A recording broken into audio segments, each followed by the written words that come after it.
تیمم کردن اجازت هست می؟ در داخل هواپیما بله بله استاد. هیچ گپی ندارد. روزه هم دارن، نماز هم خوانن. خاصتا به آدمی که کارمند هواپیما است، برای وی امکانیتی وسیع‌تر است برای نماز خواندن. او پیششند جا هست، پیششند جا هست، جا مشکل ندارد. طهارت هم من در هواپیماهای تنگ ما هم طهارت کردگی هستیم.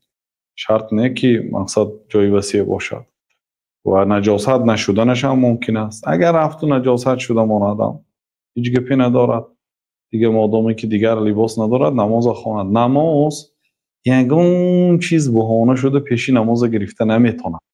و بعضی آدما خیلی لباسام به نماز ای عبارت کنیم، یک غسل کنیم بعد میخوانیم. یک هفته دو هفته نمازشون نمیخواند، یا در سفر یا در بیمارخانه یا در یگان جای کار. این کارا نادین وسوسه های شیطان است. اولش این که احتیاط کنید که لباستون پیشاب یا به نجاست نپرد. اگر رفت و پردن با آب یک کف آب بدید همه خیلی تازه کنید. اون چیزی که میپرد مثل نوگی سوزن و هیچ گپی ندارد، تازه کرده میشن. اگر همگی نجاست هایی که در لباستون است از یک مقدار درهمی شرعی کم باشد، شریعت و عفو کردگی هست. یعنی کمی نجاست را شریعت بخشیدگی هست. زیاد که شد باید شوید.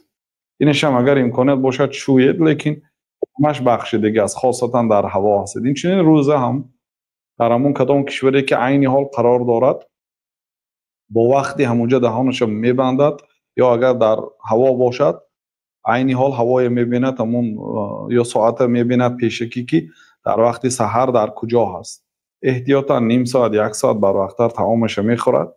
این چنین غروب هم در کدام کشوری که باشد غروب مشکل نیست، غروب میبیند در فضا که هست، میبیند غروب. آفتاب که نیست فرامد وقتی شام که شد در هواپیما باشدم دهانش کشیده هم میگیرد، یگان مشکلی ندارد.